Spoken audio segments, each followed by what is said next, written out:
ಎಲ್ಲರಿಗೂ ನಮಸ್ಕಾರ. Welcome back to my YouTube channel.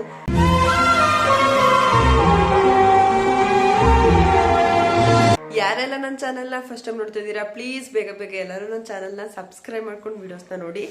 ಇವತ್ತು ಏನು ವಿಡಿಯೋ ಮಾಡ್ತಾ ಇದ್ದೀನಿ ಅಂತ ನಿಮಗೆ ತಮ್ಲೈನ್ ನೋಡಿದ ತಕ್ಷಣ ಗೊತ್ತಾಗಿರುತ್ತೆ.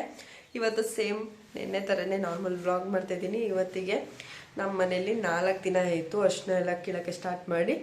ಇವತ್ತು ಹೇಗೆಲ್ಲ ಇರುತ್ತೆ, ಇವತ್ತೇನೆಲ್ಲ ಅಡುಗೆ ಮಾಡಿ ಕಳಿಸ್ತೀನಿ, ಹೇಗೆಲ್ಲ ಇರುತ್ತೆ ಇವತ್ತಿನ ಡೇ ಅಂತ ನೋಡಿ. ಹಾಗೆ ಈ ವಿಡಿಯೋನ ಪೂರ್ತಿ ನೋಡಿ. ಇಷ್ಟ ಆದರೆ ಲೈಕ್ ಮಾಡ್ಕೊಂಡು ಕಾಮೆಂಟ್ ಮಾಡಿ.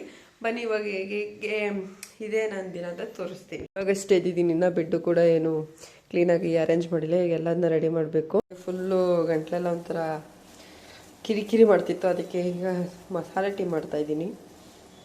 ನಾನು ಟೀ ಎಲ್ಲ ಕುಡಿಯಲ್ಲ. ಕುಡಿದ್ರೆ ಈ ಥರ ಏನಾದರೂ ಹುಷಾರು ತಪ್ಪಿದಾಗ ಇಲ್ಲ ಏನಾದರೂ ಸಿಕ್ಕಾಪಡೆ ಚಳಿ ಆದಾಗ ಮೂಡ್ ತಕ್ಕನಂಗೆ ನಾನು ಕುಡಿಲೇಬೇಕಂತ ಏನಿಲ್ಲ. ಮೂಡ್ ಹೆಂಗಿರುತ್ತೆ ಹಂಗೆ. ಮನೆ ನಮ್ಮನೆ ನಾವು ನೆನ್ನೆ ಹೇಳಿದ್ದೆ, ನಮ್ಮ ಮನೆಗೆ ಹೊಸ ಗೆಸ್ಟ್ ಬಂದಿದ್ದಾರೆ ಅಂತ ತೋರಿಸಿದ್ದೆ ಕೂಡ. ಅವರಿಗೆ ಇವತ್ತು ನಾನು ಹೆಸರು ಇಟ್ಟಿದ್ದೀನಿ. ಸುಮಾರಷ್ಟು ಹೆಸರುಗಳನ್ನ ಸರ್ಚ್ ಮಾಡಿ ಫಸ್ಟು ರಾಕಿ ಅಂತ ಇಡೋಣ ಅಂತ ಅಂದ್ಕೊಂಡ್ವಿ. ಆಮೇಲೆ ಬ್ರೌನಿ ಇಡೋಣ ಅಂತ ಅಂದ್ಕೊಂಡ್ವಿ. ಆವಾಗ ಇಂಗ್ಲೀಷ್ ಪದಗಳು ಬೇಡಕ್ಕೆ ಬೇಡ, ಕನ್ನಡದಲ್ಲಿ ಇಡಮ್ಮ ಅಂದ್ಬಿಟ್ಟು ಗಜ ಅಂತ ಹೆಸರಿಟ್ಟಿದ್ದೀವಿ. ಸೊ ಬನ್ನಿ ಅದೇನು ಮಾಡ್ತಿದ್ದೆ ಅಂತ ತೋರಿಸ್ತೀನಿ. ನೈಟೆಲ್ಲ ನಿದ್ದೆ ಮಾಡೋಕ್ಕೆ ಬಿಟ್ಟಿಲ್ಲ, ಗೊತ್ತಾ, ಹೊಸ ಜಾಗ ಅಲ್ವಾ, ಅದಕ್ಕೆ ಫುಲ್ಲು ಒಂಥರ ಭಯ ಆಗಿಬಿಟ್ಟಿತ್ತು ಅನಿಸುತ್ತೆ. ಫುಲ್ಲು ಕಿರಿಸ್ತಾನೆ ಇತ್ತು. ಸೊ ಬನ್ನಿ ಏನು ಮಾಡ್ತಿದ್ದೆ ಅಂತ ತೋರಿಸ್ತೀನಿ. ಗಜ ಗಜ ನೋಡಿ ಎಷ್ಟು ಕ್ಯೂಟಾಗಿ ಮಲಗಿದೆ ಅಲ್ವಾ.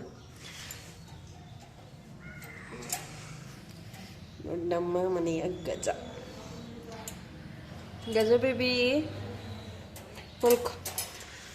ಇನ್ನು ಇಲ್ಲಿ ಕೊಟ್ಟಿಗೆ ಎಲ್ಲ ಕ್ಲೀನ್ ಮಾಡಿಲ್ಲ, ಇವಾಗ ಅದನ್ನೆಲ್ಲ ಕ್ಲೀನ್ ಮಾಡಬೇಕು.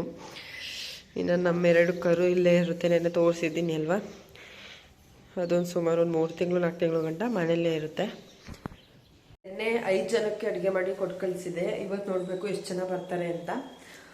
ಇವತ್ತು ಉಪ್ಸಾರು ಮಾಡೋಣ ಅಂತ ಅಂದ್ಕೊಂಡಿದ್ದೀನಿ. ನೆನ್ನೆ ಕಾಳೆಲ್ಲ ಎಳ್ದಿಟ್ಕೊಂಡಿದ್ವಿ, ಸೇಮ್ ಅವರೇ ಕಾಳೆ, ಹಸಿ ಕಾಳು. ಇವಾಗ 4 ಉಪ್ಸಾರು ಮಾಡಬೇಕು ಅಂತ ಅಂದ್ಕೊಂಡಿದ್ದೀನಿ. ಅದೆಲ್ಲ ಮಾಡಿ ಕೊಟ್ಟು ಕಳಿಸ್ತೀನಿ. ಬನ್ನಿ ಯಾವ ರೀತಿ ಇರುತ್ತೆ ಅಂತ ನೋಡ್ತೀನಿ. ಸದ್ಯಕ್ಕೆ ಚೆಂದ ಟೀ ಬೇಯಬೇಕು, ಮಸಾಲೆ ಟೀ, ಶುಂಠಿ ಗಿಡ್ಡಿ ಎಲ್ಲ ಪ್ರತಿಯೊಂದು ಹಾಕಿದ್ದೀನಿ. ಚೆನ್ನಾಗಿ ಅದು ಬೆಂದಾದ್ಮೇಲೆ ಕುಡಿಯೋಣ. ಎಲ್ಲರೂ ಮಡ್ಚಿಟ್ಬಿಡೋಣ.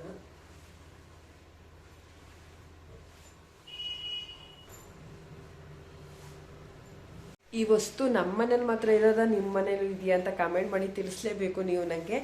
ಅದೇನಪ್ಪ ಅಂದರೆ ಇದು ನೋಡ್ತಾ ಇದ್ದೀರಲ್ವ, ಈ ವಸ್ತು ಇದೇನಿದು ಅಂತ ಕೆಲವೊಬ್ರಿಗೆ ಗೊತ್ತಿರಲ್ವಲ್ಲ, ಅವ್ರಿಗೆ ಹೇಳ್ತಿದ್ದೀನಿ. ಇದನ್ನ ನಾವು ನಮ್ಮ ಊರು ದರ್ಗಾ ಜಾತ್ರೆಯಲ್ಲಿ ತಗೊಂಡಿದ್ದು, ಕೇವಲ 10 ರೂಪಾಯಿ ಅಷ್ಟೇನೆ. ಇದೇನಕ್ಕೆ ಅಂದರೆ ಯಾವುದೇ ರೀತಿ ಬೇರೆಯವ್ರಿಗೆ ಹೊಡಿಯೋಕ್ಕಲ್ಲ. ಇದು ನಮ್ಮ ಬ್ಯಾಕ್ ಬೆನ್ನೇನಾದರೂ ಕೆರ್ತ ಬಂದರೆ ಈ ರೀತಿಯಾಗಿ ಕೆರಿಯಕ್ಕೆ ಇದನ್ನ ತಗೊಂಡಿರೋದು. ಯಾರು ನಿಮ್ಮಲ್ಲೂ ಇದೆಯಾ ಅಂತ ಕಮೆಂಟ್ ಮಾಡಿ ತಿಳಿಸಿ. ಮಾರ್ನಿಂಗ್ ವೆದರ್ ಬಂದು ಇನ್ನೂ ನೋಡಿ ಎಷ್ಟು ಮಂಜಿದೆ ಆ ಕಡೆ ಎಲ್ಲ ಅಂತ. ಈಗ ನಮ್ಮ ಗಿಡ ತೋರಿಸ್ತೀನಿ ಬನ್ನಿ ನಾನು ನಿಮಗೆ. ನೋಡಿ 7 ಸುತ್ತಿನ ಮಲ್ಲಿಗೆ ಇದು, ಈ ಚಿಗುರುತ್ತಾ ಇದೆ. ಈ ಕಡೆ ಚೆಂಡು ಹೂವು, ಸಾಮಂತಿಗೆ, ನೋಡಿ ಕನಕಾಂಬರ ಎಲ್ಲ. ಈಗ ನಮ್ಮನೆ ಪೂಜೆಗೆಲ್ಲ ಏನು ತೊಂದರೆನೇ ಇಲ್ಲ. ಹೂವೆಲ್ಲ ಟೀ ಕುಡಿಯೋಣ. ಯಾವತ್ತೂ ಕುಡಿದಿರೋ ನಾನು ಇವತ್ತು ಕುಡಿತಾ ಇದ್ದೀನಿ. ಇವಾಗ ಉಪ್ಸಾರು ಮಾಡ್ತಾ ಇದ್ದೀನಲ್ವ, ಸೊ ಈಗ ಮೆಣಸಿಗೆಲ್ಲ ಖಾರ ಮಾಡ್ಕೊತಾ ಇದ್ದೀನಿ. ಈ ಕಡೆ ರೈಸ್ಗೂ ಇಟ್ಟಿದ್ದೀನಿ. ಸಾಂಬಾರು ಖಾರ ರೆಡಿ ಆಗೈತೆ ಇವಾಗ ನೋಡಿ. ನನಗಂತೂ ಉಪ್ಸಾಂಬಾರು ಖಾರ ಮೊಸರು ಇದ್ದರೆ ಸಾಕು, ಯಾವುದೇ ಥರ ಚಿಕನ್ ಮಟನ್ ಏನು ಬಿಡಿ ಅಷ್ಟಿಷ್ಟ. ಸಾಂಬಾರು ಖಾರ ರೆಡಿ. ಈ ಕಡೆ ಅನ್ನ ಇನ್ನೂ ಆಗಿಲ್ಲ. ಈಗ ಸಾಂಬಾರು ಮಾಡಲಿಕ್ಕೆ ಅಂತ ನೀರು ಕಾಯಕ್ಕೆ ಇಟ್ಟಿದ್ದೀನಿ. ಒಂದು ಚಿಕ್ಕ ಟೊಮೆಟೊ, ಅದಕ್ಕೆ ಕಾಳು ತೊಳೆದಿಟ್ಟಿದ್ದೀನಲ್ಲ ಅದನ್ನ ಹಾಕೊಬೇಕೀಗ. ಸೊ ಇವಾಗ ಟೀ ಮಾಡ್ತಾಯಿದ್ದೀನಿ. ಈ ಕಡೆ ಸಾಂಬಾರಿಗೂ ಕೂಡ ಎಲ್ಲ ರೆಡಿ ಆಗ್ತಿದೆ. ಅನ್ನ ಅಂತೂ ಆಯಿತು. ಟೀ ಕೊಟ್ಬಿಟ್ಟು ನೆಕ್ಸ್ಟ್ ಮುದ್ದೆ ಮಾಡಬೇಕು. ಬಿಗ್ ಬಾಸ್ ಅಂತೂ ನಾನು ನೈಟ್ ಅಂತೂ ನೋಡೋಕ್ಕಾಗಲ್ಲ, ಮನೆಯಲ್ಲಂತೂ ಬಿಡಲ್ಲ ಅಷ್ಟೋ ತನಕ ನೋಡೋಕ್ಕೆ. ಸೊ ಅದಕ್ಕೆ ಇವಾಗ ನೋಡ್ತಾ ಇದ್ದೀನಿ. ಯಾರಿಗೆಲ್ಲ ಬಿಗ್ ಬಾಸಲ್ಲಿ ನಿಮ್ಮ ಫೇವ್ರೆಟ್ ಕಂಟೆಸ್ಟ್ ಅಂತ ಕಮೆಂಟ್ ಮಾಡಿ. ನನಗೆ ಗಿಲ್ಲಿ ಫೇವ್ರೆಟ್. ಇಲ್ಲಿ 4 ಮುದ್ದೆ, ಇಲ್ಲಿ 2 ಮುದ್ದೆ ಎಲ್ಲ ಮಾಡಿಟ್ಟಿದ್ದೀನಿ, ಪ್ಯಾಕ್ ಮಾಡಬೇಕು. ಸೊ ಇವತ್ತು ಕೂಡ ಪ್ಯಾಕ್ ಮಾಡಿಟ್ಟಿದ್ದೀನಿ. ನಾನು ಇವಾಗ ನಾಷ್ಟ ಮಾಡ್ತಾಯಿದ್ದೀನಿ. ಟೈಮು 11 ಗಂಟೆ ಆಗೈತೆ. ಗಜ ಗಜ ಊಟ ತಿನ್ನಪ್ಪ ಅಲ್ಲಿ. ಗಜ ಸ್ವಲ್ಪ ಬಟ್ಟೆ ಇತ್ತು, ಅದಕ್ಕೆ ಬಟ್ಟೆ ತಗೊಂಡು ಅಂತ ಬಂದಿದ್ದೀನಿ. ಬಟ್ಟೆ ಎಲ್ಲ ಒಗ್ದಾಯಿತು. ಇವಾಗ ಸ್ವಲ್ಪ ಮೇಗೆ ತಗೊಂಡೋಗಿ ಹಾರಕ್ಬೇಕು. ಜಾಸ್ತಿ ಏನಿರಲಿಲ್ಲ, ಸ್ವಲ್ಪ ಇದ್ದಿದ್ದು. ಸೊ ಬಟ್ಟೆ ಎಲ್ಲ ಜಾಸ್ತಿ ಏನಿಲ್ಲ, ಇಷ್ಟೇ ಇದ್ದಿದ್ದು. ನನ್ನ ಫೇವ್ರೆಟ್ ಅಂದರೆ ಇದೇ ನನ್ನ ಫೇವ್ರೆಟ್ ಅಲ್ಲ, ಆದರೆ ಇದಕ್ಕೆ ಉಪ್ಪು ಖಾರದ ಪುಡಿ ಹಾಕಿ ತಿಂದರೆ ನಂಗೆ ಸಿಕ್ಕಾಪಟ್ಟೆ ಇಷ್ಟ, ಆರೆಂಜು. ಸೊ ಇವಾಗ ಬನ್ನಿ ತಿನ್ನೋಣ. ನಾನು ಲಾಸ್ಟ್ ವ್ಲಾಗಲ್ಲಿ ತೋರಿಸಿದ್ದೀನಿ, ಒಂದೆರಡು ಹಿಂದೆ ವ್ಲಾಗಲ್ಲಿ. ನನಗೆ ತುಂಬ ಇಷ್ಟ ಆರೆಂಜ್ನ ಈ ಥರ ಮಧ್ಯಕ್ಕೆ ಕಟ್ ಮಾಡಿಬಿಟ್ಟು ಅದಕ್ಕೆ ಉಪ್ಪು ಹಾಗೆ ಹಚ್ಕೊಳ್ಳೋದು ಪುಡಿ ಹಾಕಂಡು ತಿಂದರೆ ಚೆನ್ನಾಗಿರುತ್ತೆ ಅಂತ. ಬನ್ನಿ ಯಾವ ರೀತಿ ಮಾಡ್ತೀನಿ ಅಂತ ತೋರಿಸ್ತೀನಿ. ತೊಳ್ಕೊಂಡು ಆಮೇಲೆ ಮಧ್ಯಕ್ಕೆ ಕಟ್ ಮಾಡಿ, ಆಯಿತಾ. ಅದರಲ್ಲಿರೋ ಎಷ್ಟು ಬೀಜ ನಿಮಗೆ ತೆಗಿಯೋಕ್ಕಾಗುತ್ತೆ ಅದನ್ನ ಈಗಲೇ ತೆಗೆದ್ಬಿಡಿ, ಓಕೆನಾ. ಈ ರೀತಿಯಾಗಿ ನೋಡಿ, ಇದೆಲ್ಲ ಈ ರೀತಿಯಾಗಿ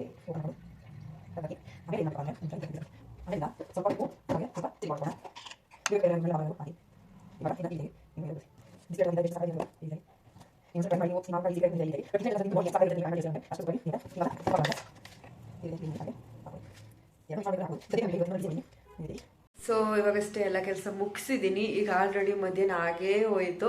ಇವಾಗ ಮಧ್ಯಾಹ್ನಕ್ಕೆ ಏನಪ್ಪ ಅಡುಗೆ ಅಂದರೆ, ಇವತ್ತು ಸಂಡೇ.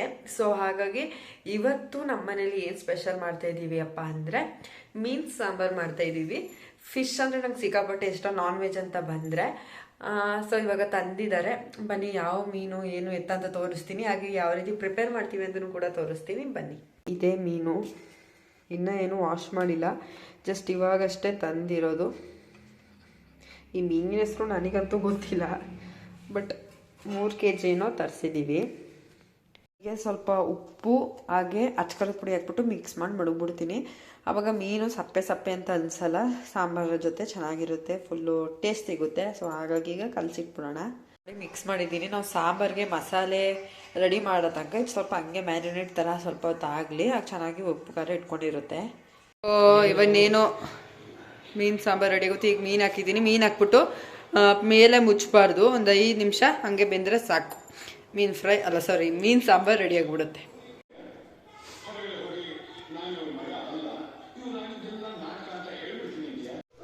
ಇನ್ನು ಈ ಕಡೆ ಚಿಕನ್ ಗ್ರೇವಿನೂ ಕೂಡ ಮಾಡಿಟ್ಟಿದ್ದೀನಿ.